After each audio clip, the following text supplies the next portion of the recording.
What's up, everybody? Welcome to the StormCast, the world's best podcast. We're live on YouTube and Twitter. Before we get into today's episode, I need to give a quick sound check. What's up? Yep, sound good, look good, everything's good.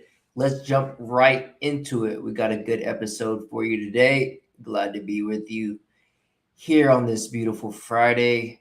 Make sure you check out the latest episode of the Stormcast, episode 60. If you haven't yet, we talked all about the earthquakes plaguing the world that were going on, the library shooting that happened recently in the United States, gene cures, dark theories, and a lot more. So if you haven't already checked out episode 60, go and check that episode out. All right.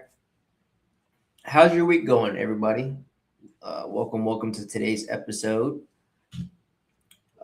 Let's go ahead and start today off with the sports update, the Stormcast sports update, that is. All right. So, on today's Stormcast sports update, let's get into some NBA news.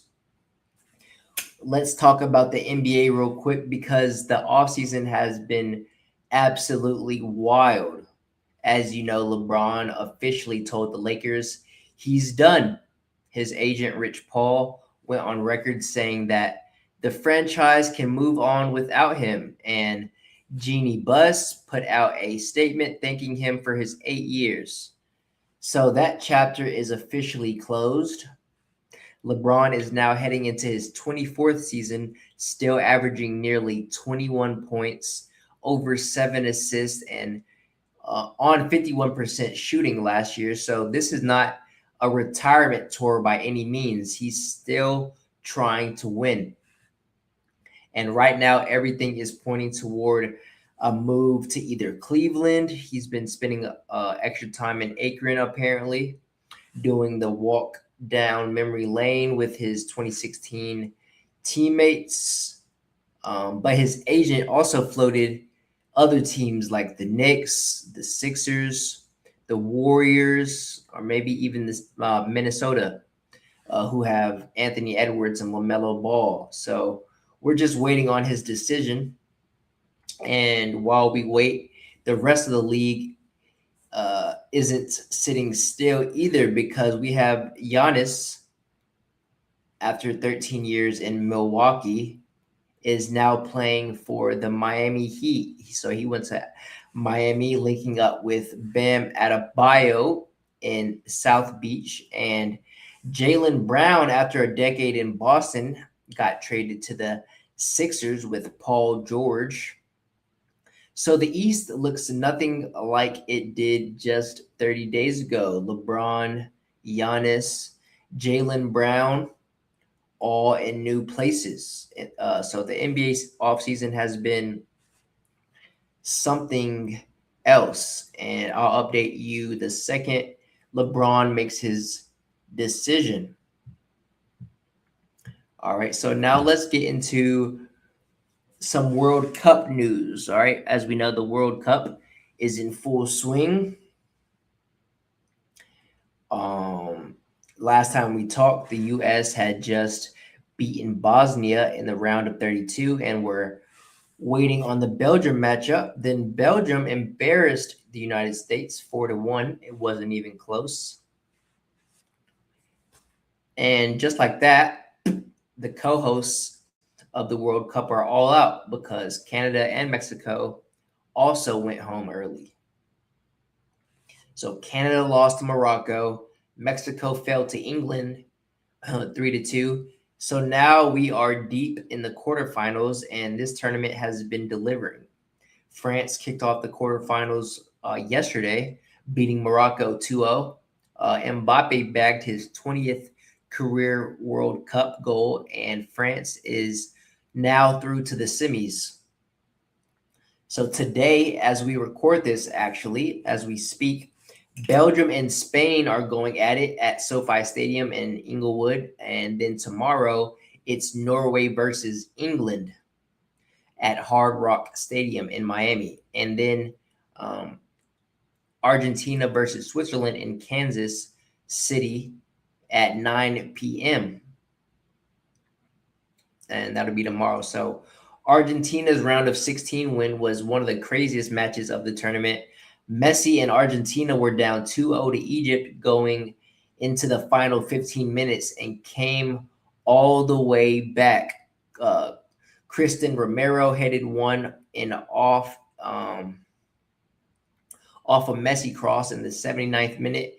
Messi scored himself in the 83rd minute, and then Enzo Fernandez headed the winner in the 92nd minute to complete one of the most ridiculous, some would say rigged or scripted, and we know FIFA has a long history of, rigging matches, they're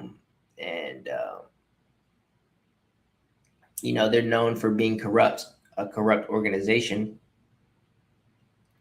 But regardless, that's one of the most ridiculous comebacks in World Cup knockout history. Messi now has 8 goals in this tournament, and Argentina has scored 14 goals total, tied with France for the most in the tournament. Now, here's the sad part for me and many of his fans out there. Cristiano Ronaldo, at 41 years old, confirmed before Portugal's round of 16 against Spain loss that this was his last World Cup. So Portugal lost 1-0 versus Spain, and Ronaldo walked off the field in tears, saying, quote, "I gave it my all, I did my best, and I'm leaving with a clear conscience. It was my last World Cup." So he became the first and only player to score at 6 different World Cups.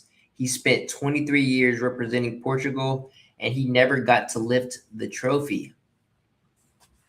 And then there's Messi, who is 39 years old, and his own teammates have confirmed that this is his last World Cup too, meaning you've got the 2 greatest players to ever play the sport, both taking their final bows after this tournament is over.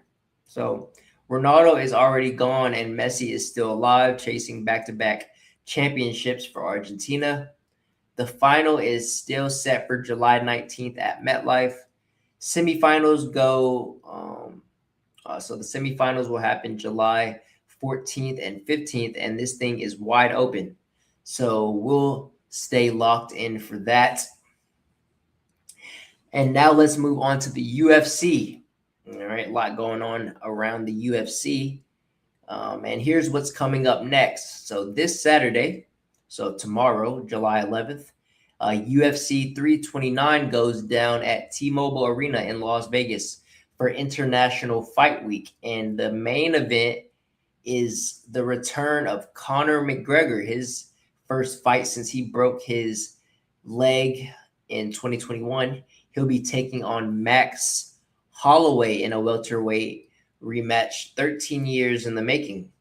They first fought back in 2013 at featherweight, with McGregor winning unanimous decision, and now Holloway steps up to 170 for the first time to get his revenge on McGregor. Now, my prediction for the McGregor Holloway main card, I'm gonna go ahead and, as a main event, it's gonna be exciting. Of course, it's gonna be.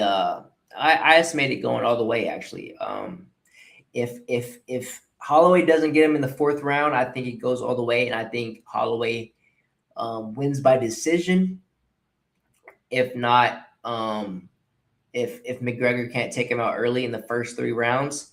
So basically, yeah. So if McGregor can't knock him out in the first 3 rounds, and it gets the 4th and 5th, I think Max pulls it out, either by decision or by knockout in the 4th, or in decision in the 5th.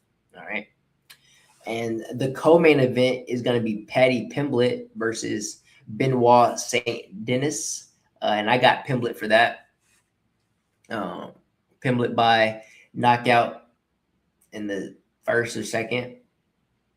More than likely, Pimblett by knockout in the first, or maybe by submission in the first round, Pimblett, and then if not by knockout in the second. I think Pimblett jumps on it, even though Benoit St. Denis is formidable, strong, but I think Patty got him, and that's the UFC landscape as of right now. As we know, Strickland took the middleweight belt. Gaethje is the lightweight king, and Gane is on deck for Aspinall for the heavyweight division. So McGregor coming back this Saturday. This sport is, always exciting, but this is going to be a very exciting card. The sport's delivering, and it's only going to get crazier from here. So I'll keep you updated on the results of that. And let's move on to the NFL news. What's going on around the NFL? Let's catch up. So starting with the Geno Smith situation that we covered. As we know, he got into that domestic dispute with his girlfriend. We talked all about that situation. Since then, that's the case is still active. So detectives are assigned. Neither Smith nor the Jets have said a single word publicly. Body cam footage surfaced showing that this wasn't Geno Smith's first encounter with the Davie Police Department. There was an earlier incident with the same department that came out after this story broke out. So one insider said he'd be very surprised if something impacts Geno Smith's availability for the season, but training camp does open July 29th, and this case is still ongoing. So we'll keep you updated with that. I'm just glad he's out of Las Vegas and away from my Raiders. We don't need, any more distractions than we already have, So Patrick Mahomes signed an extension tying him to Kansas City through 2033 at $504.75 million, the first NFL deal valued over $500 million. Meanwhile, he's been recovering from a torn ACL and LCL he suffered last December and is trending toward being cleared for 11-on-11 drills by training camp. So Andy Reid said he's on course and the recovery has been a steady climb up the hill, but he should be good for week 1 when the Chiefs open on Monday Night Football against Denver on September 14th. Training camps start cracking in about 2.5 weeks, and we are about 60 days out from kickoff, which is September 9th, which is going to be the Seahawks hosting the Patriots. So we'll stay locked in for that. And with that being said, let's move on to the StormCast news report. All right. So first off, let's get into our first little news piece here. And shout out to everyone joining the chat as we speak. Drop a W in the chat if you're watching the replay. Let me know how your day's going and what you think of today's episode. But all my live viewers, shout out to y'all. We got a amazing episode today, packed with a lot of information, a lot of stuff going on around the world, as always, and I'm here to cover it for you, and bring you the best take and the best, overall rational, based. An Arkansas family was So, shocked to discover first that off, we have an Arkansas family finds a homeless man living in their basement after noticing missing items. All right. So just as just as the headline says, Arkansas family discovers man living in the basement. What's going on? Let's get into it. Fair use. An Arkansas family was shocked to discover that someone had been sleeping in their basement. Mark Gregory's in-laws noticed things were off for several days. My mother-in-law texted my wife and asked her if we had gone over to their house while they were gone, because when she came home, the deadbolt was locked. And we told her no. And then the next day, my father-in-law's shoes weren't where he usually puts them. He assumed his wife had thrown them out. His wife found food that was missing, so she thought he was eating it. The strangest thing was they had brought a box of leftover donuts home. So there were 4 donuts, and they brought the box home, and then they left. And when they came back, they noticed that there were 3 donuts. They just thought we were pranking them or something like that. My first thought was actually, I think there's a homeless guy getting in your house. Mark's instincts were correct. I said, well, we're going to go over there now. So, Imagine you go home, and then all your stuff is missing. Like slowly you start noticing things missing day by day. And, one day it's, avocado missing, and the next day your shoes are missing, and then the next day your wallet, and then this must be a big house to like have this guy be able to live here and them not notice. This is why you get cameras, right? So like something like this could never happen at my house because I have cameras all through my house and outside of my house, and every time something is detected, movement, I get alerted. But obviously, they're not, secure. So this is what happens, right? it was me, my wife Charisse, and my mother-in-law Sharon. And I get baseball bat and a handgun just in case. I didn't know what to expect. Mark's mother-in-law looked inside a closet in her basement. And she says, that stuff wasn't there yesterday. It's been moved. And she walks in a little bit further, and I see her eyes get big, and she says, I see a leg. There's somebody in there.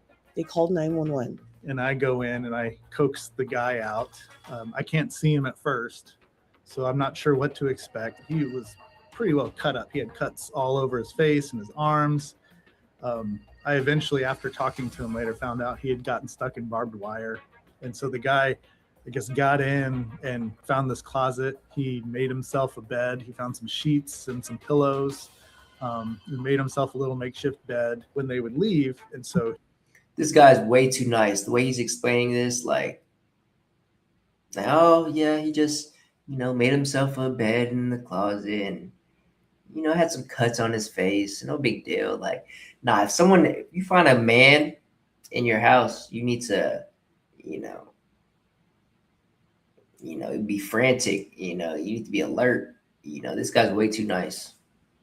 I don't know. I would have had to get that thing on him, pull that thing out, and there would have been some violence. He would go and I guess find food. He found some clothes. After talking to him, Mark learned that he wasn't homeless. I walk him outside and I sit him down. I can tell he's looking pretty rough. In my past, I had dealt with addiction and things years and years ago, so I could see it. I knew this guy was struggling, and he seemed very genuine. He was honest and upfront about everything.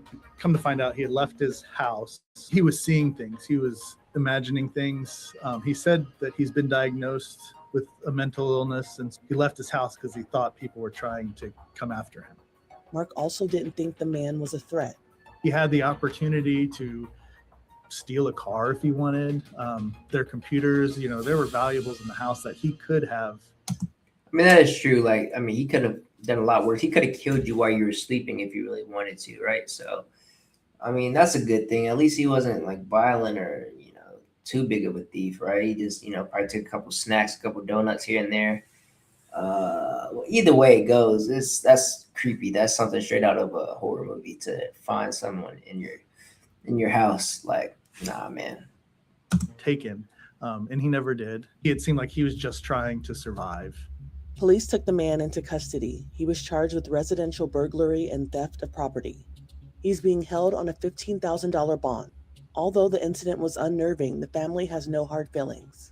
I would just love the opportunity to sit down and talk with this guy again, because I have been not too far from where he is now. He really is a good guy who just, made some mistakes, got in trouble. Same things happen to me. You get in trouble with the laws, you have to pay the consequences, but eventually, hopefully you can get out of that. And I hope if anybody else sees this, maybe it'll maybe make them want to get help if they need it, or if they see somebody else in that situation, to be able to lend a helping hand if they are able to.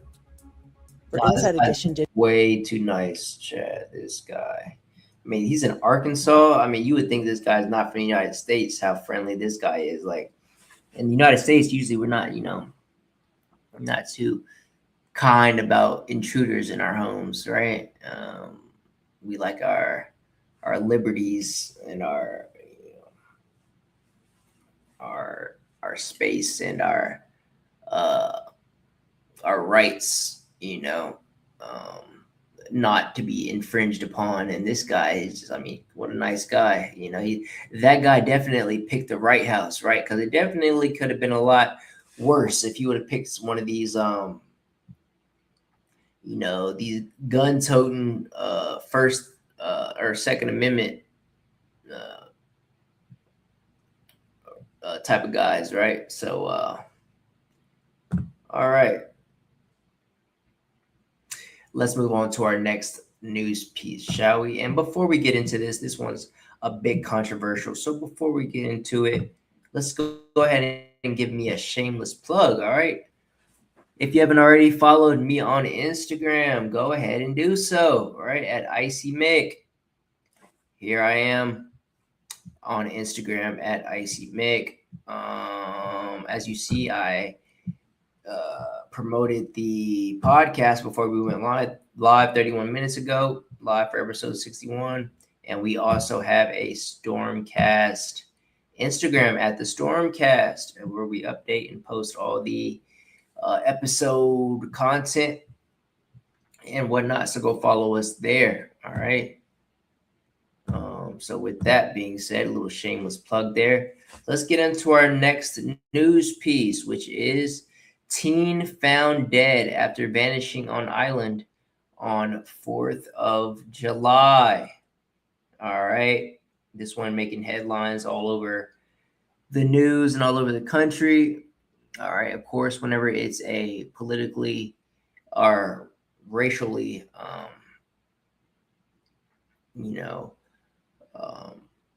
infuriating or divisive case, it's always gonna, draw headlines and make news, and get the people talking. So, body found in search for missing 18-year-old. Friends assumed he left with a girl. All right. And she assumed he left with his friends. Okay. So a body found in search for missing 18-year-old Nolan Wells. Friends assumed he left with a girl, and the girl assumed he left with his friends. All right, that's their story, and they're sticking with it. So on July 4th, 2026, 18-year-old Nolan Xavier Wells vanished during a boat trip with friends to Horn Island off the Mississippi Gulf Coast. All right, so two things strike me immediately, right? He's a young, let's say, good-looking young man with his other good-looking young friends, out there on the boat having a good time during the, during the summer, kicking it right after high school graduation, 18 years old. Apparently he's an athlete. I know a little bit about this case. I'm reading up on it here with you live and figuring out all the details with you. But as far as I know, he was a young, athletic, popular type kid, with a bright future ahead of him, hanging out with the white boys, black man, young black man hanging out with his white friends out there in Mississippi, right? And I relate to this as well, because as a young black athlete here in the South, I had a bunch of, athletic young white friends that I grew up with, and you want to hang out with them because, the white boys, they're always up to something crazy that your black friends usually aren't, right? I remember going, jumping off cliffs with my white friends, but One thing that strikes me is that he's like the only black kid in this friend group, right? And when you go out with your white friends, even if they're not, racist or, if they're not prejudiced, they're cool, you always keep one of you nearby, right? Keep one of your own. Keep it, have another brother with you, right? But it doesn't appear. I don't see. There's not another black body in sight in these pictures, right? So let's continue on. All right. So on July 4th, 2026, 18-year-old Nolan Xavier Wells vanished during a boat trip with friends to Horn Island off the Mississippi Gulf Coast. He was last seen around 3 p.m. after spending time hanging out, talking with a girl on the island. When it was time to leave, the friends assumed he had caught a ride back to the mainland with someone else, another boat or group. They returned without him and did not realize he was missing until later. All right. His cell phone was left behind or separated from him and was later recovered and returned to his family. A multi-agency search continued until a body matching his description was discovered in the water near the same location on the morning of July 6th. All right, and immediately some of the comments says, not realizing your bro missing is crazy, right? I mean, their story was that he went off with someone else. Apparently they assumed he was with someone else and he didn't have his phone, so he couldn't communicate with them, right? So yeah, the story is kind of looking a little suspicious, but we'll read on, of course. But this person says, wild how people keep going missing like on boats and nobody saw anything all of a sudden, but you see a person of color. Still, everybody saw it. This world is backwards, I'm telling you. All right. Let's read on, or shall we? So here is the official news report. Fair use. Continues for a teen reported missing from Horn Island. 18-year-old Nolan Xavier Wells was last seen yesterday around 3 o'clock on the east end of Horn Island. Jackson County Sheriff's Marine Patrol, DMR, the U.S. Coast Guard, and the United Cajun Navy were canvassing the island today. I'm told the longer this search goes on, the more dire the outcome, especially in a disappearance on an island like this.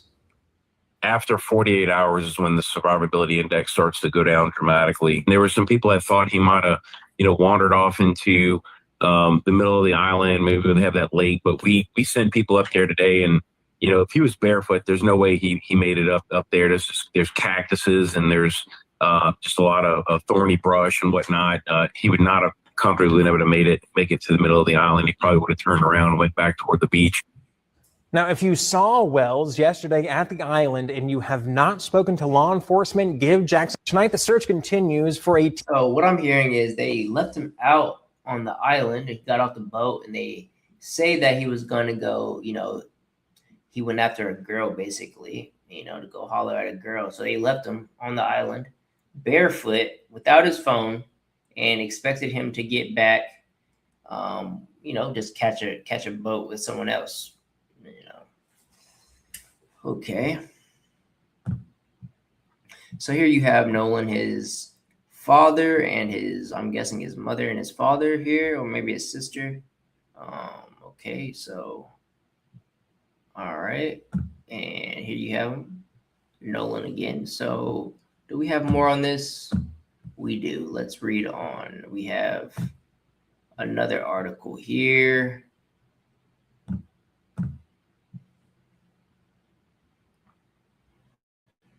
If it wants to load, of course. Let's see. Do we have anything else on this?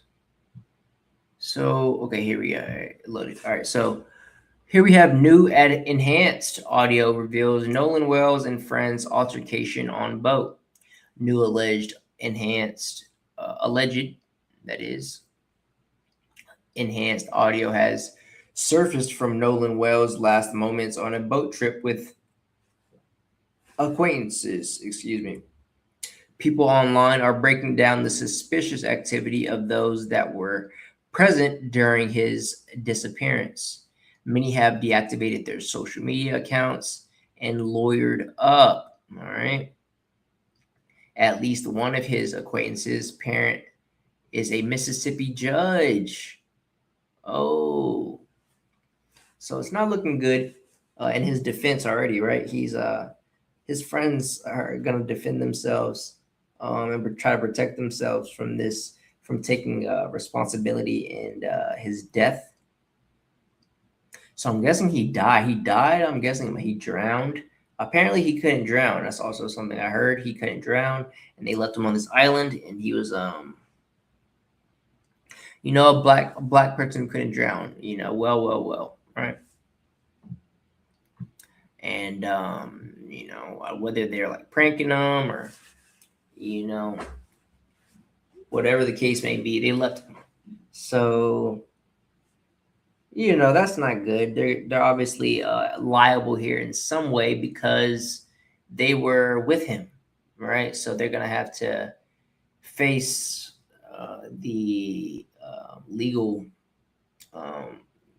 investigations that follow with that. So they all lawyered up smartly because they know they are going to be, they're going to have to answer for this.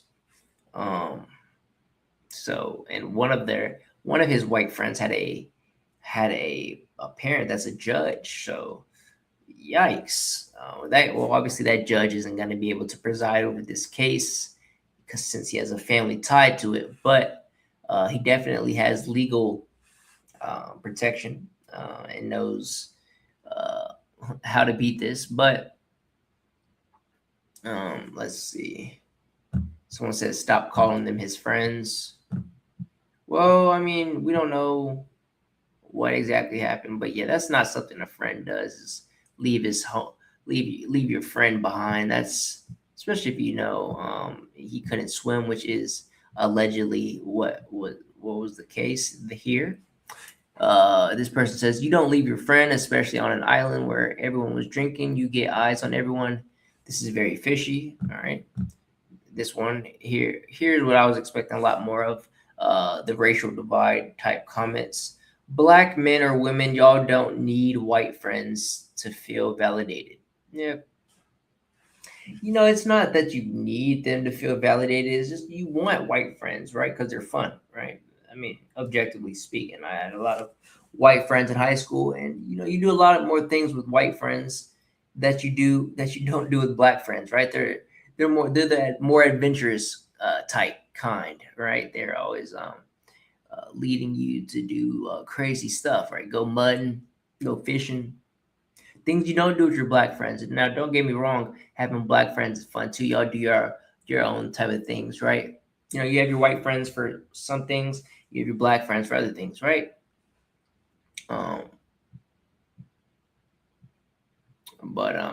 So let's hear this enhanced audio from which reveals Nolan Wells and his friend's altercation on the boat. All right, let's give it some volume. In this country talks about black victims versus white victims is disgusting. Nolan Wells' body was found yesterday off the coast of Mississippi. If you didn't know, he was presumed missing and dead on July 4th. It is America's 250th birthday, and we're still dealing with this bullshit. He was celebrating with his friends for the 4th of July, and there's now circulating video that is going very viral of what looks to be him and his friends that he went with on the beach, and there's an argument. There's yelling happening. In the video, he looks to be very calmly standing still looking at his buddies. The way this country talks about black victims versus white victims is disgusting. Okay. Let's Nolan, the next slide. And somehow the conversation is about his behavior. Why wasn't he on the boat? Was he drinking? Was he going from one boat to another? Now I'm going to give you a scenario. It's kind of morbid, so stick with me and trigger warning. If I show up dead, washed on a beach, my community of people where I was born are not going to go, well, how was Jake acting? Did he stay where he was supposed to? Did he start an argument with people? No, it's going to go, what the fuck? We have someone that would kill people out here? Jake, I love that guy. He plays for the football team. I'm just putting myself in Nolan's shoes. Nolan plays for the team. He's friends with those people. And the conversation is about his behavior. Just so frustrating, like racist. And he brings up a point, well, if this was a black kid, would there be more outrage? I mean, what if this was a white kid in this situation? Would there be more outrage or investigation or whatnot? I mean, I don't really think so. I think if it was a white kid who had gone missing with black friends, there would have been the same amount of outrage. And then you would have the whites,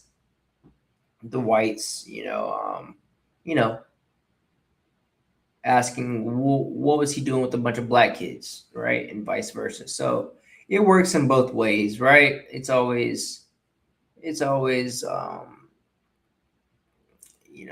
going to point to race in these circumstances, especially when it's a lone black kid with a bunch of white kids, or a lone white kid with a bunch of black friends. And then, I mean, you typically don't see, in most cases, most times you'll see a black kid with white friends, a bunch of white friends, rather than a white kid with a bunch of black friends. It's rare cases that you see that, right? For whatever reason. Racism is still alive and well, just in the dialogue. Just in the dialogue, as simple as that. I just want this country to do better, and I see a future where we just stop with this bullshit and start going like, man, this kid was killed. Like his on the 4th of July, he is celebrating with everyone, and he can't even do that.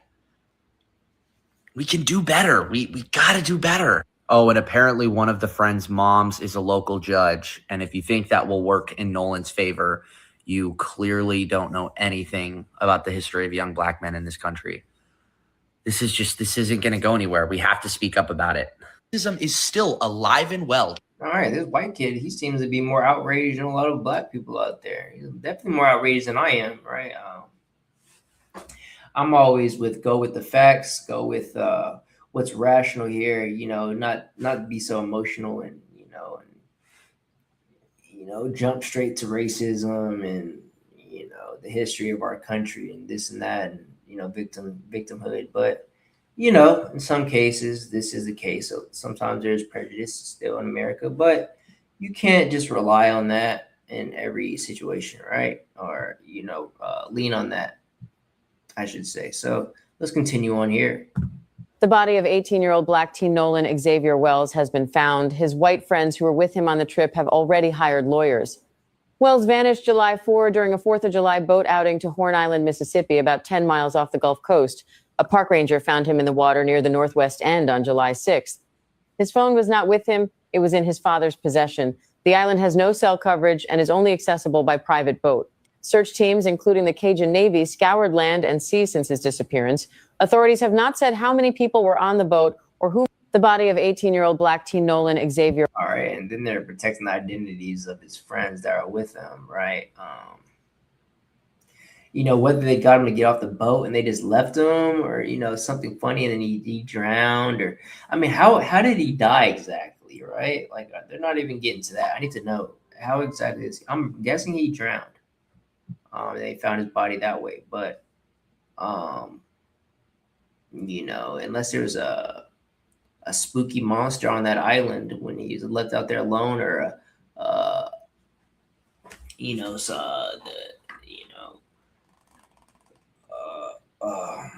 a wrong turn, family in the woods that got to him or something, I don't know, but whatever. Let's continue on. Made the missing person report. But online video suggests a possible altercation before the friends left Wells behind. One friend is the child of a judge, and all of them quickly retained lawyers. Wells was reportedly heading to meet a girl, but instead his friends took another boat and departed without him. Why did his phone return, but he did not? Why the immediate legal protection? The family and activists are furious, comparing this to other cases where black victims' deaths were dismissed as accidents. Officials are awaiting DNA confirmation, though the family says they have identified him. What do you think? All right. A lot of questions to be asked, obviously. So here is the Horn Island audio enhanced, background noise removed, and voices isolated as much as possible without tech expert would allow on the second take. So I guess this is some of the interactions between him and his friends on this boat. Some of the people he was with, right? Someone said, stop calling them his friends, whatever, right?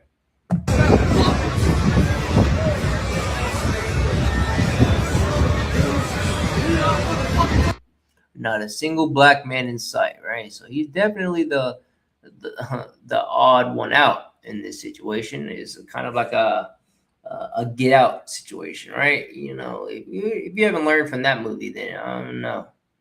But I think everybody, every black man should watch that movie at least once to know what's possible, right? Not to scare you, but just to get a psychology of, a deeper understanding of, the racial dynamics, right? I think Jordan Peele did a good job with that movie, illustrating social and racial dynamics within within this world, right? Within black and white communities. So let's continue on.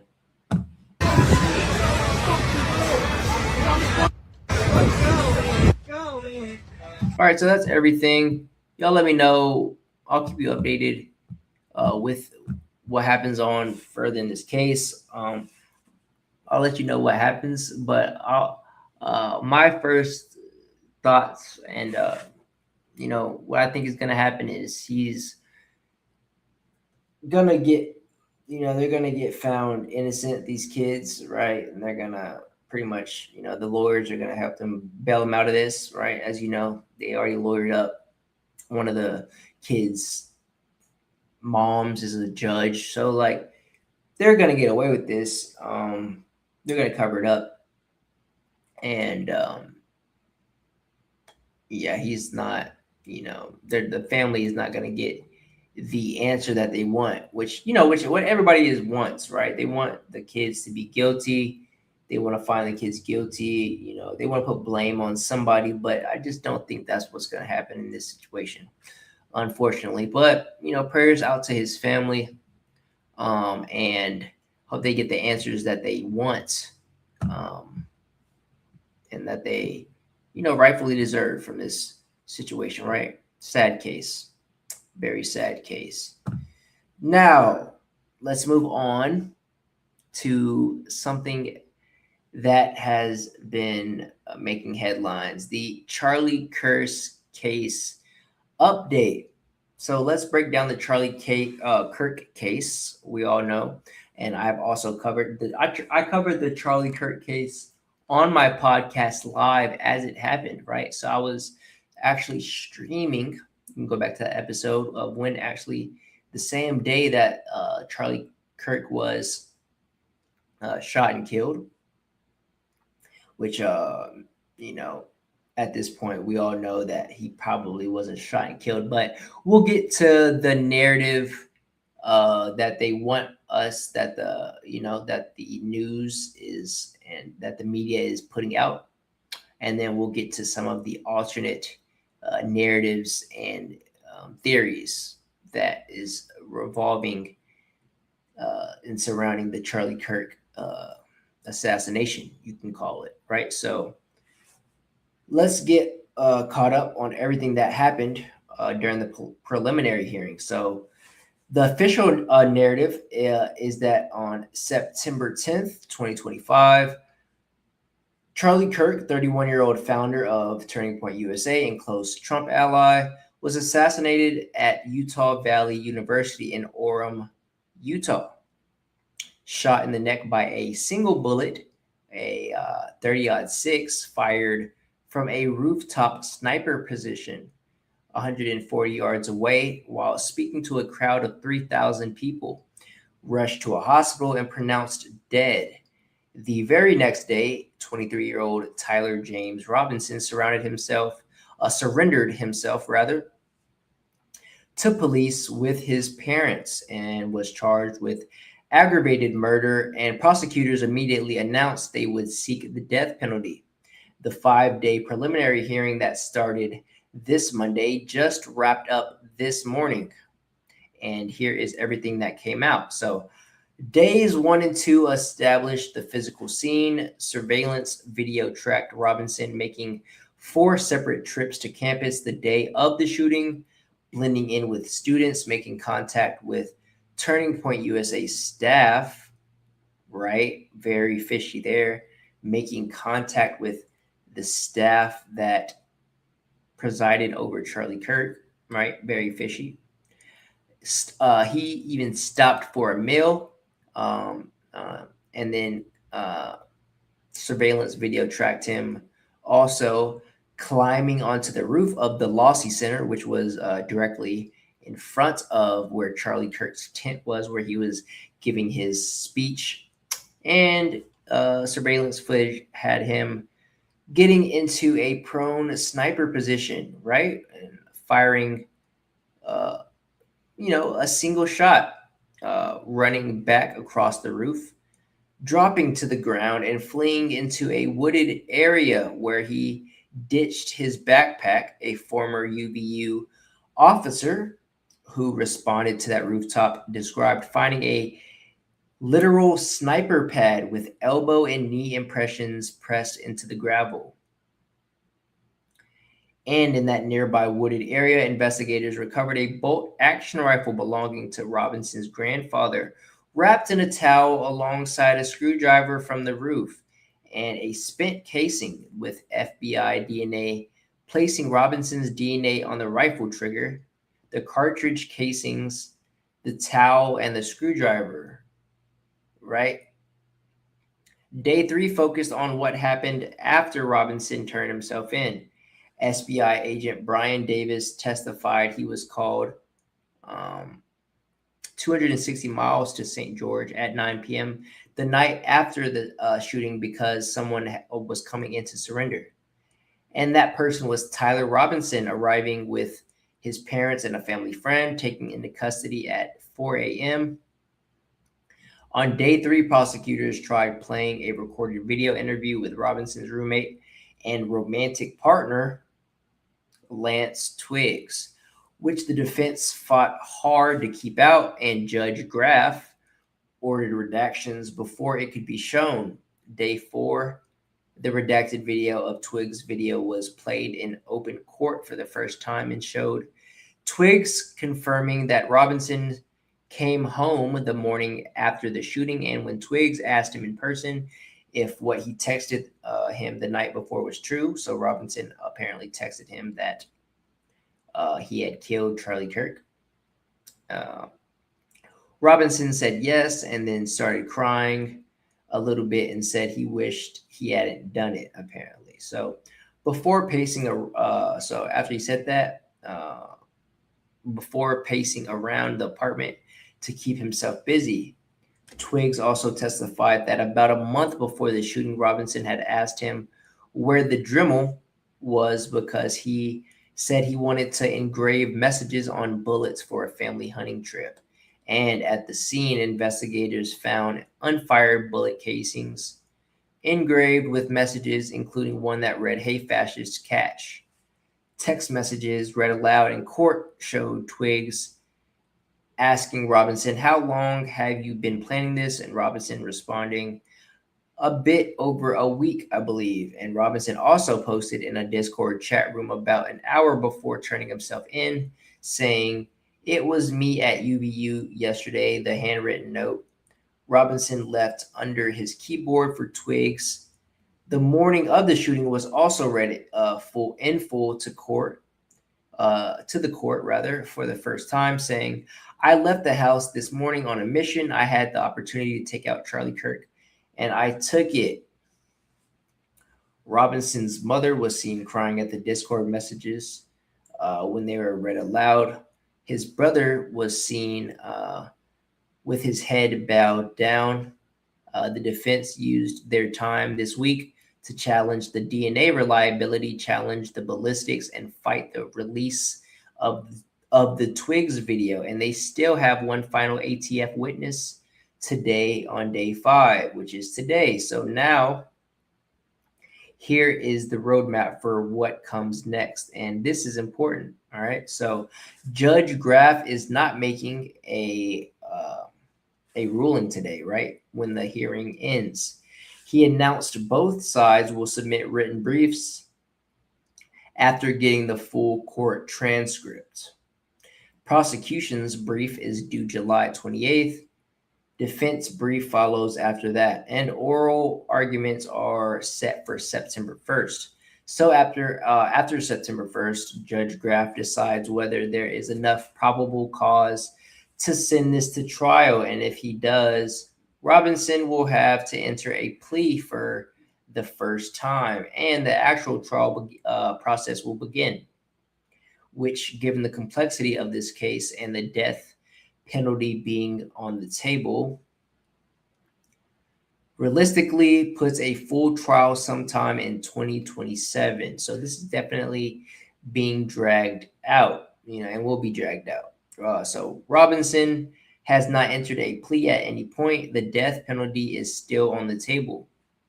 All right. And legal experts have called this a slam dunk for the prosecution at the probable cause standard. So September 1st is the next date to watch out for, and I will update you when that ruling drops. But before we do, let's get into some of the theories. All right. So when I first, heard that this Tyler Robinson James kid shot just a single bullet, from an old rifle, a 30-06 bullet, which is a pretty big bullet, right? It would definitely take the neck off of someone, right? It would definitely you could take a limb off even, definitely put a big hole in someone, right? Those type of 30-06 shots, when you go hunting, those can blow entire backs off of hogs, right? Blow holes through elk. So, and those animals have much stronger vertebrae than the human body, so here is the picture of the assassin that was that the media gave us, and this was him on video footage when he was going up to get into the sniper position on top of the Lossy building, right? If you look at these two individuals, do these two look anything alike, right? First of all, the nose, right? The nose is different. This guy, his nose is way more, smaller nostrils. His nostrils are flared out. Let's go. Just 1 second. Let me go back. So look at the mouth. This guy has much thinner upper lip, and bottom lip, and the Tyler James Robinson picture, his lips are a little bit bigger, you would say.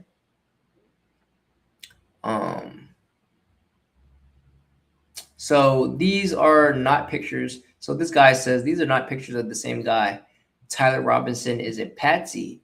It's amazing seeing how people are trying to spin these first 2 days like it's been some sort of win for the prosecution. Let's break down what we really found out. There is zero footage of Tyler James Robinson or anyone else for that matter pulling a trigger or firing a gun. All right. So yeah, what I think is this guy is a trained operative, right? Either a CIA hire, perhaps, someone hired. Obviously a lot of narratives point towards Zionist linked backing for this assassination, because Charlie Kirk in his later years was starting to denounce the U.S. support for Israel, right? So many believe that Israel and Mossad perhaps was in on this. So here's more of what this guy says. There was a bullet that's allegedly been tied to law enforcement on a different roof. Yep. That was pointed out. So there's a bullet found on a different roof. So why was there a bullet? So were there multiple shots being taken at the same time. And perhaps there wasn't a bullet that was actually shot from the Lossie Center. Maybe both of these guys are patsies, right? Just cover-ups to confuse the narrative. And so initially witnesses couldn't decipher whether they heard the sound of a pistol, a rifle, or something else entirely. The officer who taped off the scene where the alleged shot was fired from claims his body cam turned off on his way up, right? So that's also fishy. It just so happens that your body cam footage turns off right when you get into action, and something so critical as footage of as to getting into the scene and looking around the scene, magically your body cam footage, your body cam battery dies out. Terrell Farnsworth did not hand in the raw footage to law enforcement. It was edited in some way. Oh yeah, so not only that, the footage from behind Charlie Kirk, that they were recording the whole thing. Immediately after, some guys, Terrell Farnsworth, he worked a media handler for TPUSA, goes up and dislodges the camera and takes the hard drive to wherever and edits it, right? Very fishy. The car they are claiming belonged to Tyler Robinson that showed up at UVU pulled into a private garage, meaning someone had to give that individual access to get in.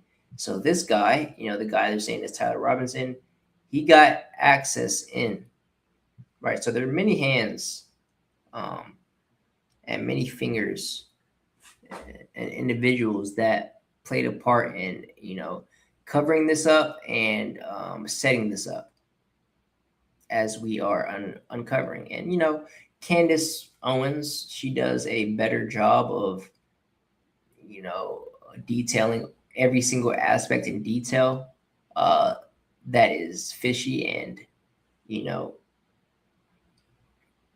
conspiratorial, and leads this and which has, leads us to believe that this is definitely a cover up and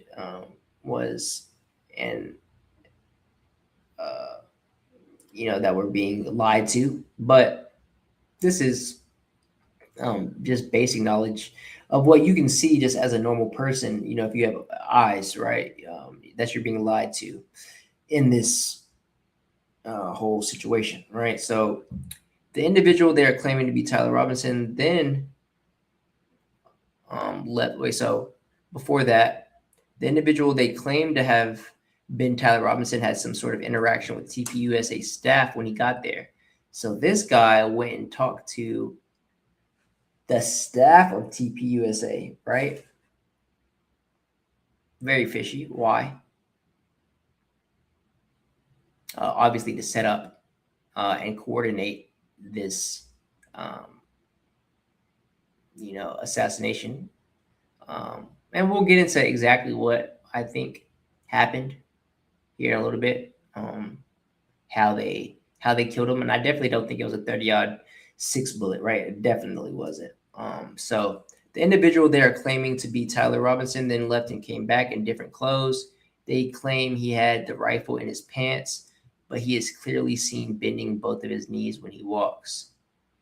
Okay, so I don't think this guy even had a gun in that backpack, probably. Maybe he did, and maybe he formed it, but I don't think he even took a shot up there. I just think he got on the roof and then jumped down after. And then they framed Tyler, this guy. So Tyler's obviously in with it. He's all part of the plan. But this guy was the one at the scene acting as Tyler Robinson. So who is this guy, right? Right, we got to get this guy. Like, who is this? It's not Tyler James Robinson.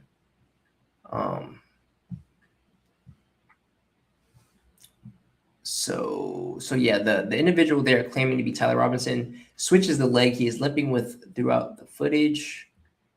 There is no footage that actually positively IDs Tyler Robinson. Both Tyler Robinson and Lance Twiggs' DNA are found on the evidence. This means in which the DNA was tested was done in subjective stages and may not be as reliable as we are told. There were, in fact, dogs that failed to find the rifle that was allegedly used in the shooting, which means we don't have the actual rifle that this guy was using, right? The rifle that was dropped off in the woods by him may have been touched by him. Maybe he was there around the scene, and then after the shooting, he took off separately and dropped it off in the woods so that they would believe it was him and have his evidence.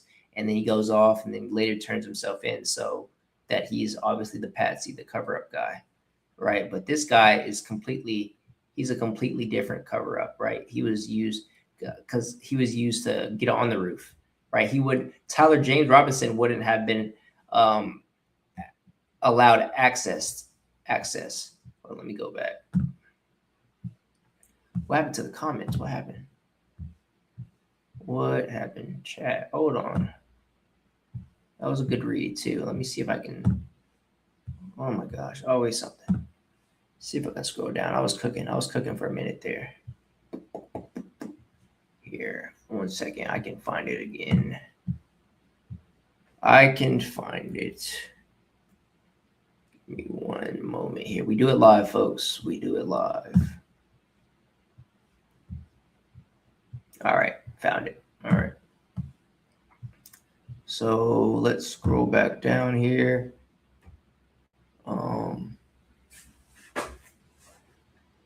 So apparently the dogs failed to find the rifle that was used in the shooting. So basically that rifle that they're saying was used to shoot that old rifle by Tyler Robinson, that wasn't the actual weapon. And I don't think a rifle shot him at all. I think it was, like I said, we'll get into that. So on the night of September 10th, there were 4 different men driving around UVU in the car that allegedly belonged to Tyler Robinson. The lead investigator did not know who Tyler Robinson was until he turned himself in. The lead investigator claimed to have found out about the crime scene being paved on the news. And that's another insane detail there that they, right after the crime happened, they immediately poured water over everything apparently and then cemented it so that, basically no other evidence could be traced. Like, people on the ground there that were the ones that planned it and, had their hands involved in his assassination. So this person says, I am also hearing the lead investigator was former British intelligence, but I'll get back to you. This is a far cry from the open and shut case. They sold us. And all of this is on top of all the other anomalies that have been discovered since September 10th. And after only 2 days of preliminary hearings, imagine what else is going to come out before and during trial. He says, now, if I got anything wrong, please correct me. Okay, yada, yada, yada. All right. So let's go down to some of the comments here. Someone says the one on the left is AI. Yeah, I mean, you can't tell me that doesn't look like an AI individual, right? That doesn't even look like a real person almost. It almost looks like a fake person. So that, they could use it as a cover up and it would never be a real person. But this person says you're correct on all your points, but this picture. The picture on the left is enhanced by AI. That is not the original picture or anything from the original footage. It's doctored. And this person says the chin, the lips, the beard, the chin, the lips, and the beard are all different. Yeah, that's right. Yeah, this Tyler has a rounded beard. This guy has more of a pointy looking beard, like I would say more like a octagonal or hexagonal type structured beard. And he has like a fat, like a recessed chin. You know what I mean? So one more comment. Let's read one more. Why not? This person says,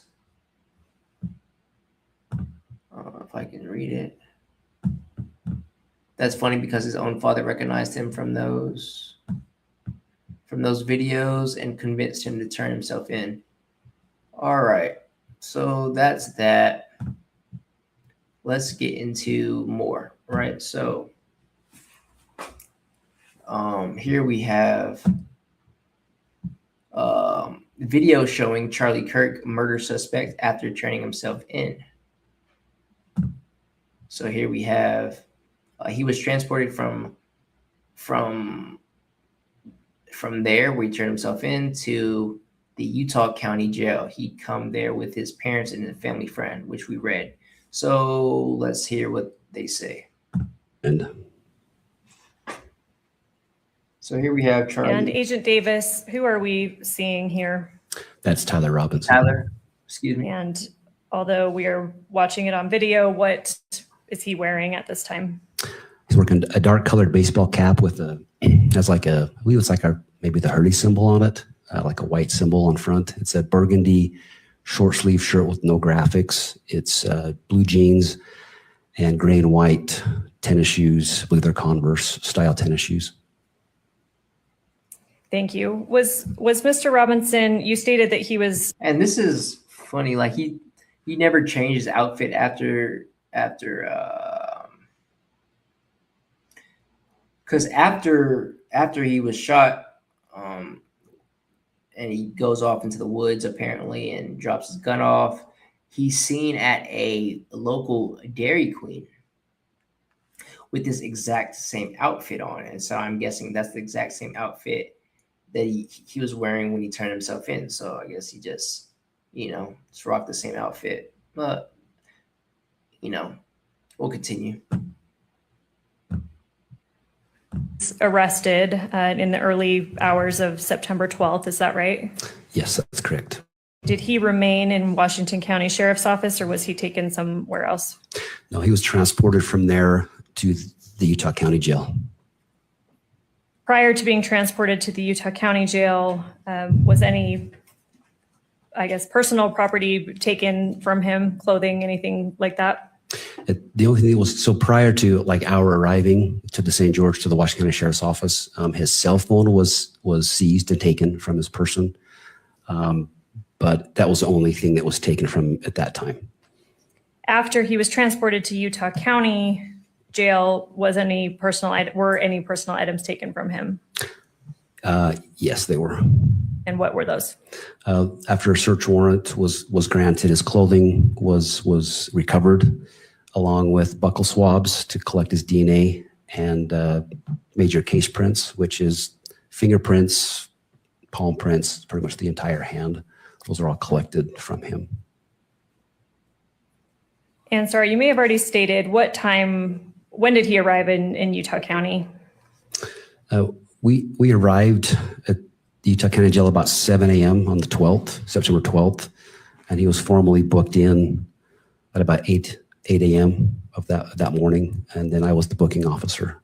What does it mean to be the booking officer? All right.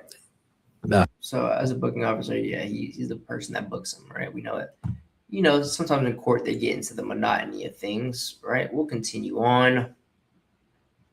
But it's important to get every single detail, right? To explain to every single person what's going on, what everybody's role was in this case, so on and so forth. But, I have a smart audience. You guys know what a booking officer is, right? It's in the name. All right. So Tyler Robinson's ex-lover, all right, testifies that Tyler confessed to killing Charlie and wish he didn't. All right. So let's see. All right, so here we have Tyler Robinson's former roommate and lover says that Tyler broke down crying after killing Charlie Kirk, and said he wished he hadn't done it. Right. All right. So I don't think he did it. Right. And I think this is all farce. I think they're all covering this up. They're all part of the conspiracy. But let's see what the Lance Twiggs, his roommate and lover, has to say. Was he pacing? Was he just sitting down, relaxing? No, he was walking around a lot. And that's within the home. Mm-hmm. And did he talk about what he had done? Didn't go into detail. I just asked him in person if what he said was true the night before, and he said it was. I started crying a little bit and said he wishes he hadn't done it, and then kept going around and just doing stuff, I think, to keep himself busy or distracted or something. Yeah. Did he talk about what he was going to do next? All right. Cut off there. I guess. And then eventually said that he would. It getting redacted, but yeah, it looks like they redacted it right there. For the media, but awfully fishy. Everything about this is fishy. The way they're covering it, all the details leading to this, the weapon used, the perpetrator that they claim was Tyler, none of it's adding up. And I'm gonna just be real. I believe it was a, Zionist-led, CIA-involved operation in which many hands were involved in coordinating and covering this up. And then we'll later get to how he actually was killed. Many believe what I believe when I covered this originally. I covered it immediately, and it didn't seem right, but I just covered it how the media wanted, how they presented it, and then later on, I started to realize that none of it was adding up, right? And so now that we made it to this point, it's really not adding up, right? But let's continue. If he talked to his parents or turn himself over. Okay. And when sporadically, was he pacing? Was he just sitting down, relaxing? No, he was walking around a lot. And that's within the home.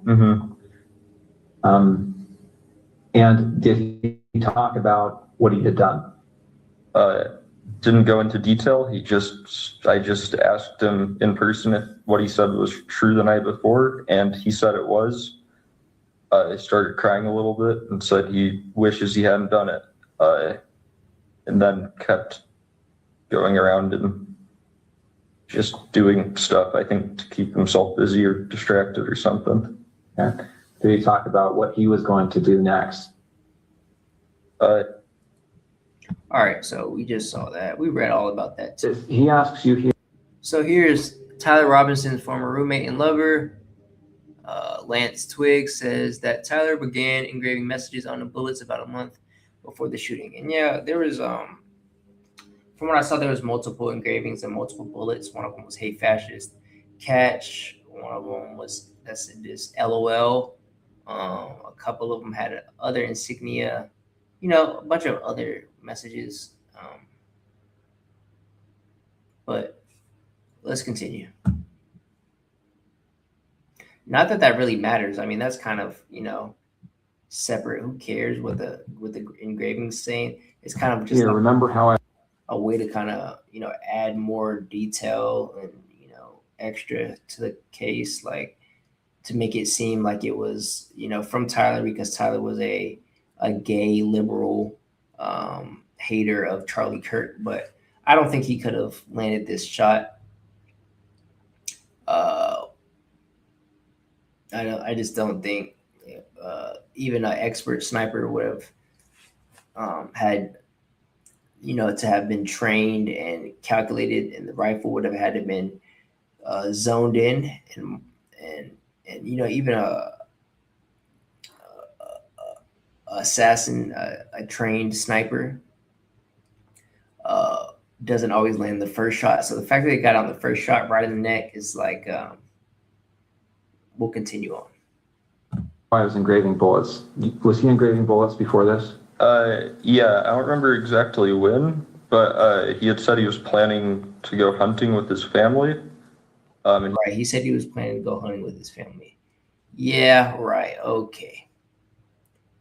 Let's continue on with some other narratives that I've seen surrounding this case. And guys, this episode is looking like it's going to be more of a crime and law episode, more of a news-based episode. I probably won't get into too many topics after I finish this Charlie Kirk case update breakdown, but we'll either go live, again soon to add some more topics, or we'll just put all the topics that I was going to speak on today in the next episode. All right. So this one's pretty important because a lot of this is very current. And so I want to share it with y'all and get you guys, some of you guys' opinions out there, because I want to know if you guys think of this, right? I can't be the only one out here thinking how absolutely bizarre this whole case is.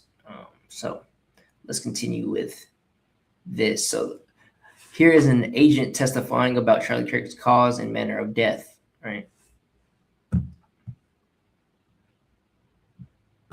Oh, let's add some volume. I wonder if any of these people actually report. What is the stated cause of death? It was stated as a murder. And manner of death? It was a gunshot wound to the neck. I object. It's not stated as a murder. I believe it's stated as a homicide, which is an important distinction. Just I'll go back and correct that. All right. So I'm going to sustain. Well, first of all, let me look at the report. I need to see that section. I need to be able to draw my own conclusion. Okay, I see. Ms. Nestor, are you referring to page 1 of this report? Sorry, Your Honor. Could you repeat that? I apologize. As it relates to your objection for the misstatements, are you looking at page 1 of the report? How does this agent not know the details of this case? Like, it was stated as a murder when it's a homicide, right? Like, how do you mess that important distinction up? Just messing the whole case up. Yeah. Yes. All right. So, Your Honor, I also need to make an objection on the best evidence rule too. Thank you.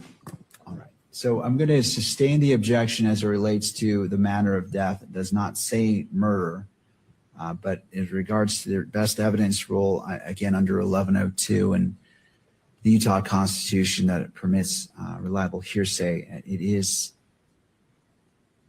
State's Exhibit 11 is admitted. Mr. Sergel.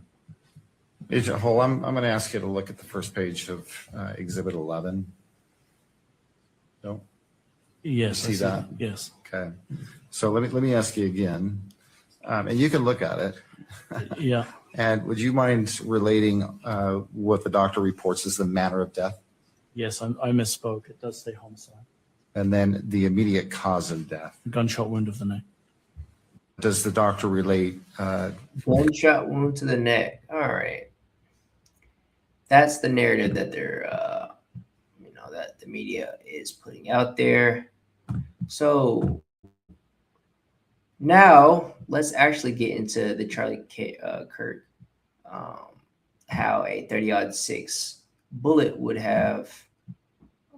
So this is more of the situation explained, not exactly what that bullet would have done, but kind of, illustration of what happened. And then later we'll get into what exactly that bullet would have done, right? If it was a, actual human's neck and a bullet was actually a 30-06 bullet that is actually shot at someone's neck from 140 yards, right? Which is fairly close considering, bullet, 30-06 would go around about 3,000 feet per second, right? So that's, instant decapitation and contact from 140 yards. All right, let's continue. 30-06 could possibly behave this way. The round blasted into Charlie Kirk's neck, crushed his vertebra, and ricocheted downward toward his heart, only to be stopped dead by his legendary Superman neck of super-dense, steel-like bone. It created no exit wound and lodged harmlessly just beneath the skin, which experts hailed as a miracle that saved the bystanders standing behind him. Up on the rooftop, Tyler Robinson didn't just break down his rifle. He shredded it apart in a ridiculous hyperspeed blur using nothing but his bare hands. Then he sprinted across the roof and launched himself off the edge with expert parkour precision. Tyler made the conscious expert decision to reassemble his rifle one last time and place it under a tree in a bush. He then changed back into his blue jeans and maroon t-shirt in hyperspeed. Time for ice cream. I genuinely can't tell anymore if we as a species are becoming more stupid or worse. So did you see that illustration? I mean, that pretty much just explained everything I said, how impossible this situation would have been, you know, how he could have assembled that rifle in that backpack and then disassembled it, put it back in the backpack, taken it to some random location in the woods, a perfect drop-off point, reassembled it, and then changed back into his clothes, which he was seen when he turned himself in, right? Because in the footage where we're shown Tyler Robinson, the alleged footage of him walking up those stairs, he was wearing a completely outfit than what we saw him later in at the DQ, at the Dairy Queen later. And then when he turned himself in, right? So complete nonsense. While conspiracy theorists insist no 30-odd 6 could possibly behave this way, All right, so there's that. Let's see what else we got here. So here is footage, alleged footage of Charlie Kirk assassin Tyler Robinson visiting UVU multiple times on September 10th, with the last visit going into the early hours of September 11th. The red t-shirt and the shorts and the shoes. And do you believe you recognize who that person is? Yes. Who is that? I believe that's Tyler Robinson. All right. Where does he go from there? He heads out of the parking garage on foot into the campus and actually goes to the quad area of the campus. At that time, he makes contact with some representatives from TPUSA. Like quad area? Sorry, the amphitheater is what I've... You hear how they completely just brushed over that? He made contact with some representatives from TPUSA. What? Why? Why was he talking to representatives from TPUSA if he's going to kill Charlie Kirk? Would it maybe have something to do with that they're involved with his assassination? Right? Maybe they're planning the cover-up of the entire situation. Like, let me see if any of the comments, how long before? Let me see if any of the comments point that out. When is the videos of him bringing the gun on campus? How is this relevant? Okay, well, we know with 100% certainty the weapon they say used, the 30-06 rifle, was not used. So why does any of this matter? So here's, I think this is why Tyler Robinson meeting with representatives of Turning Point USA.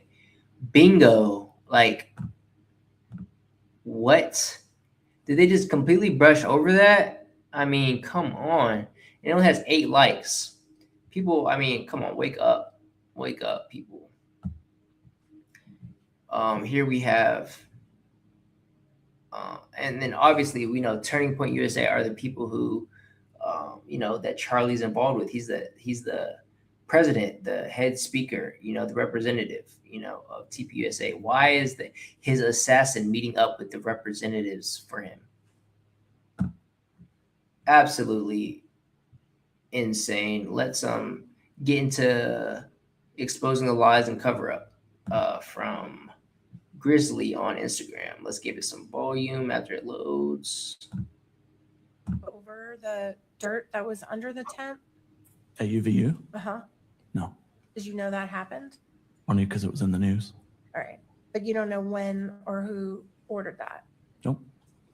Usually a renovation like this would have to go through approvals and funding, not to mention it was a crime scene. How did they get this approval? And who gave it to them and why?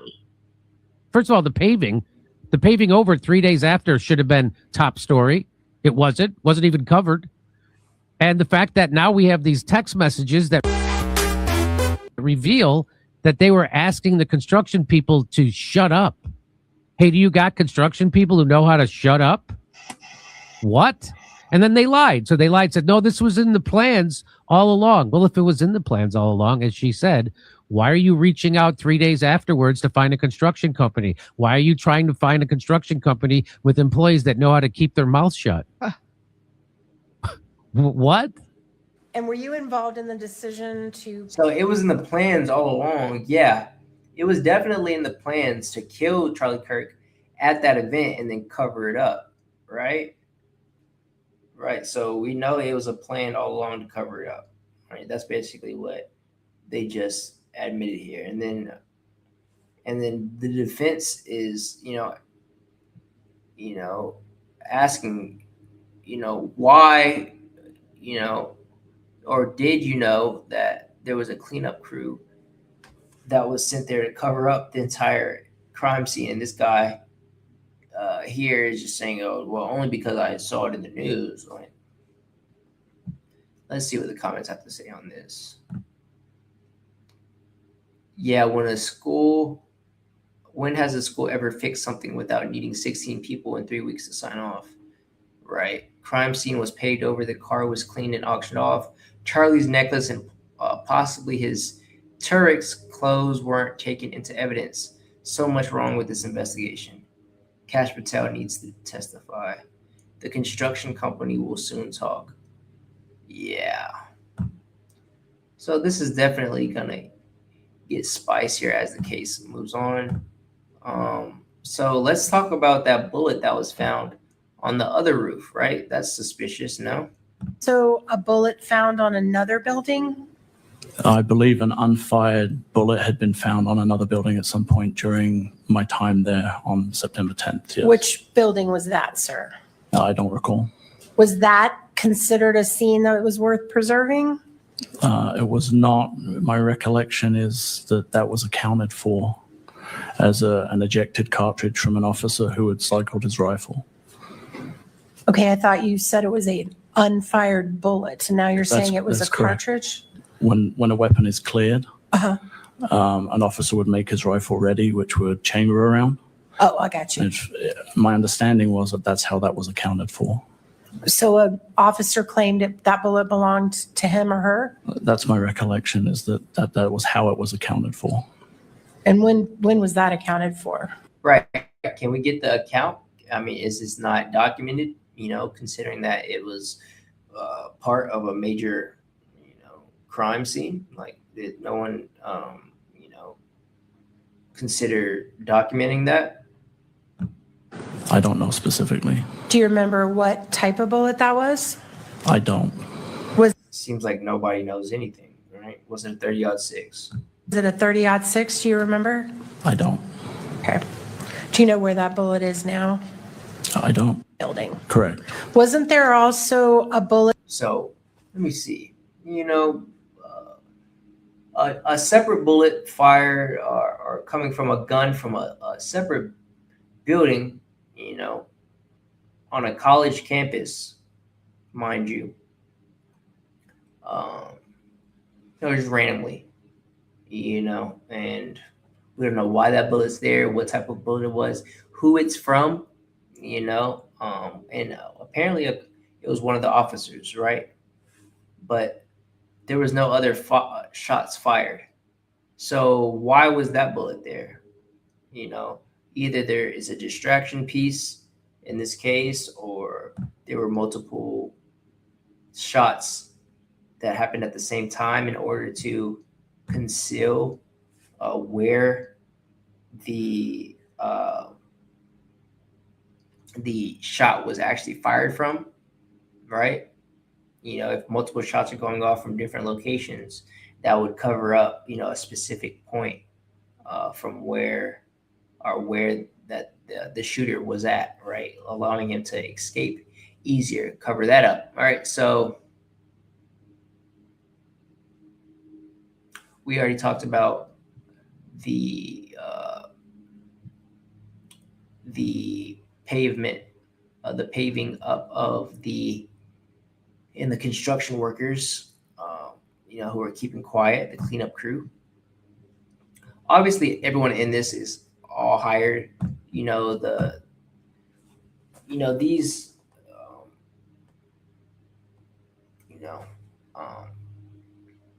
these teams, these special operations, they have multiple hands and multiple things and teams at their disposal, whether it be a cleanup crew or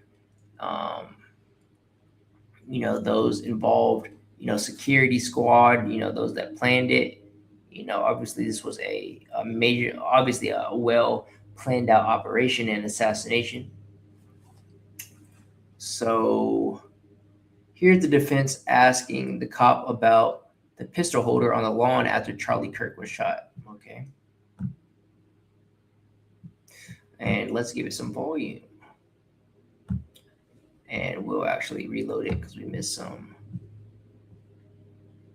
Pause it as soon as it loads, because for some reason my audio doesn't load automatically when I watch videos on Instagram on my computer. So I have to manually turn the volume on every single time. Kind of annoying, but either way, let's get into it. Saw the holster. Can you describe to me what it looked like? An empty concealed holster. For what type of For weapon? a pistol. Okay. And did it have any markings on it? I didn't even know, not that I noticed. And what happened to that holster? I have no idea. Did you ever take custody of it? Nope. Did you ever tell anyone else to take custody of it? Nope. You just left it on the grass? I did. Was it ever fingerprinted to your knowledge? I have no idea. Okay. You mentioned that as you were coming down into the grassy area from the top above the tent, you come down the Hall of Flags, you come into the grassy area. You mentioned that you heard. This cop is obviously part of this operation. He's, he doesn't know anything. He's covering up a lot, leaving a lot of details out. He's obviously compromised, right? So, heard, I guess, on your radio that they had a suspect in custody. Yes. And so how long do you think between the shot being fired did you hear that? I was in, like I said, trying to get down the stairs, jumping over people, trying not to step on people as people were fighting up. Within 30 seconds, maybe. Right. So they pretty much instantly had someone in custody. Yes. And that's why I was quite surprised. Were you aware of where the person was taken into custody? Right down by where Charlie Kirk was sitting by his tent, somewhere down there. So in the courtyard area, the person would have been in the courtyard area at the time of the shooting. Yes. Was that person in or near or around the holster in any way? No. You don't know? No, he wasn't. Where the holster was up on the top level up there, and it was where when the incident happened, when Charlie got shot. Within seconds, the other officer that was down by him said that he was in custody with a prisoner of the shooter. So within right there. You didn't, at that time, it was your understanding the person they took into custody was close by Mr. Kirk. Is that right? Yep. But it didn't occur to you that, well, that's not where I heard the shot come from. They must have the wrong person. I should talk to somebody. During the chaos moment, no. They said they had a person in custody. I figured those guys saw something I didn't see. They took the person in custody, and I thought that was him. Okay. When you saw the holster, can you describe to me what it looked like? An empty concealed holster. All right. So they found a holster, and it was unaccounted for. We don't know who the holster's from, whose gun it was. None of that. Let's continue on. So there's no actual video of Tyler Robinson, apparently. Let's see. Is there any footage of the alleged shooting? There is not, Judge. Okay. I just wanted to clarify that. I'd like to be crystal clear. You asked if there's any portion of this video that captures, and I believe you asked of the actual shooting. There's no video of that. There is video, however, and you've heard testimony related to this, where the shooter goes to the top of the low-C building, goes out to the edge of the building, low crawls, and then leaves after what we assume is the shot being fired. What? This is all they have? A dude jumping off the building? Breaking news, the prosecution just told the judge they have nothing on Tyler Robinson. Take a listen. Is there any? Yeah, so that video of Tyler Robinson jumping off the building, I don't think that was him, obviously. That was the patsy, the cover-up guy that we saw in that picture, that AI-looking guy who went to the top of the building. Either, he was the guy who jumped off that building, and perhaps that was why he was limping. Maybe it's all in reverse and they're, piecing together footage. But what the media, basically, guys, a summary of this, what the media is showing us isn't true at all. You can't believe any of this. All right. You kind of have to be your own investigator in this situation. Hold on. Let's get back to this.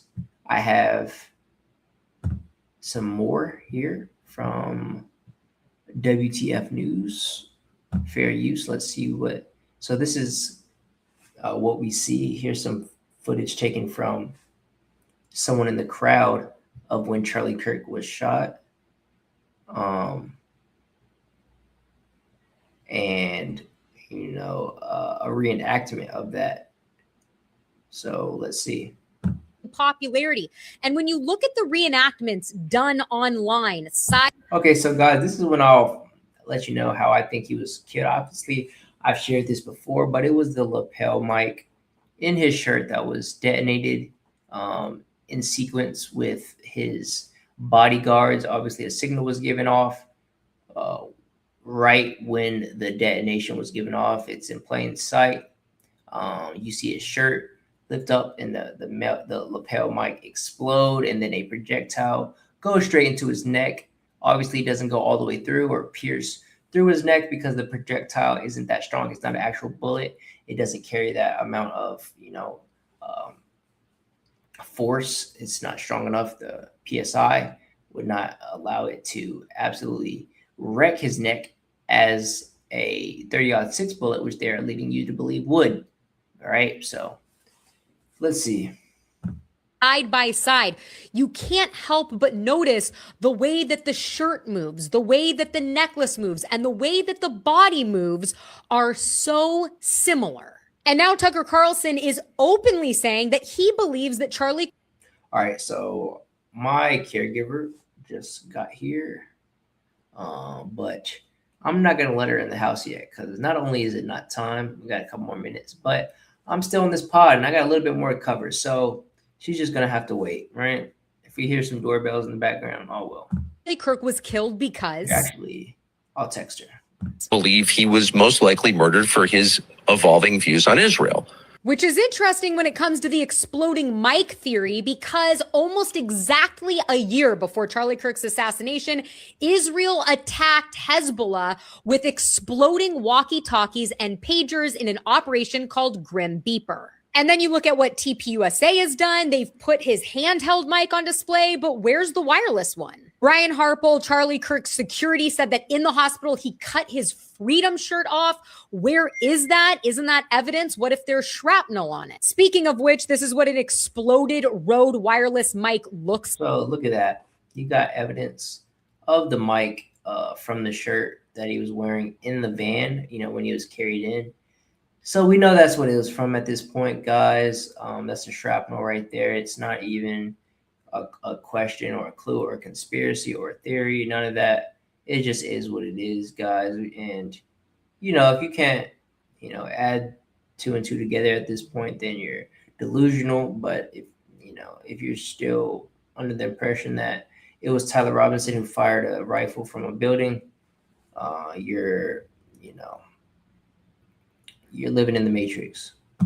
Like, and when you freeze frame Charlie's hand the moment after the attack, that's what a lot of people believe they are seeing on his hand. And in October of 2025, Ian Carroll brought up the fact that there was an explosives factory that was wiped off the map in Tennessee that had government contracts that made mic packs. And immediately after Charlie Kirk's assassination, UVU did complete construction in the area where he was assassinated, and people wondered if it was to cover up evidence. And now you have to wonder if the evidence they were trying to hide was from an exploded mic. This was once just a Okay. Now let's see what Candace Owens had to say.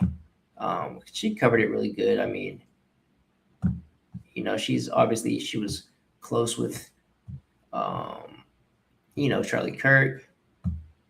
Do I have that? I don't. Never mind. Disregard that.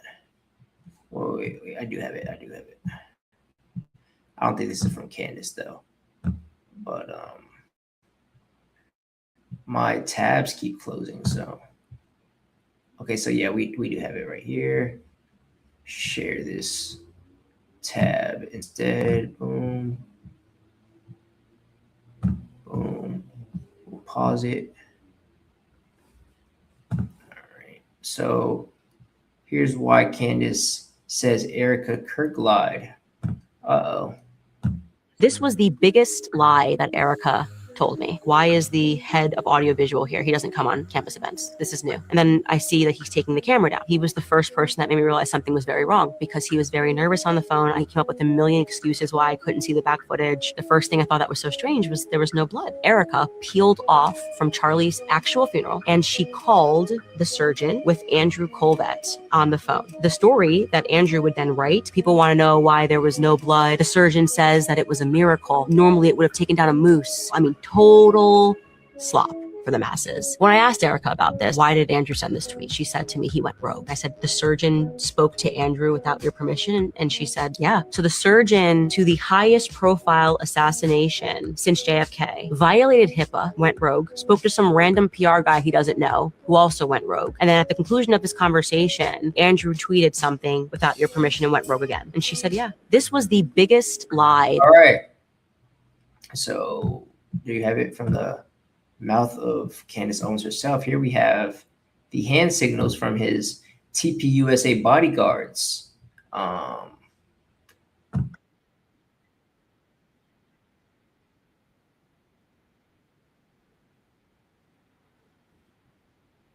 So watch as these two communicate right before Charlie is shot.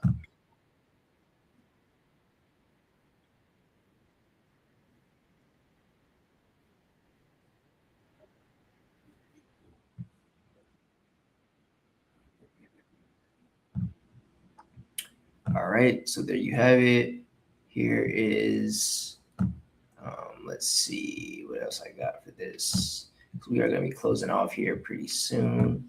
I just want to show you exactly what a 30-06 bullet would do to a person, right?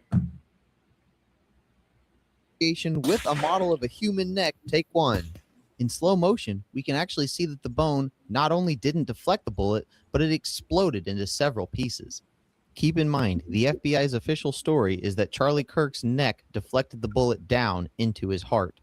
Somehow, I have a hard time believing that. Charlie Kirk assassinated. All right. So there you have it. That's what an actual 30-06 would do to your neck. There is no your spinal cord, one of your weakest structures, bones, vertebrae in your body, just deflecting it downward, not happening, right? It's going straight through you and possibly through someone else that's behind you, right? And that's pretty much all I have for today, folks. Today was more of a law, crime and law type podcast, just covering a lot of the news. Shout out to everybody who's tuned in with me on today's episode.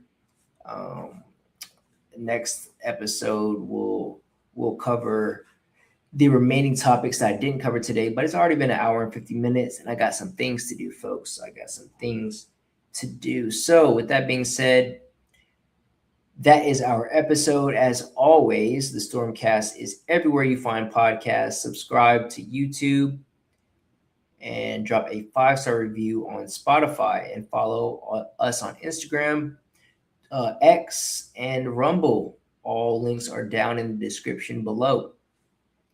If you also feel inclined, you can support the show on Patreon, which is down in the description as well. For just $5 a month, you can get behind the scenes podcasts, or podcasts that I don't drop that are not YouTube friendly, and vlogs and live streams on there that I don't upload to YouTube, and other bonus content, as well as custom content. You can drop your thoughts on today's topics in the comments, good or bad, happy or sad. How did these topics make you feel? I want to hear from you. All right. So thank you for tuning in for today, and stay locked in for the next episode. I love you so much. Stay blessed, stay beautiful, and I'll see you in the next episode. Bye, everybody.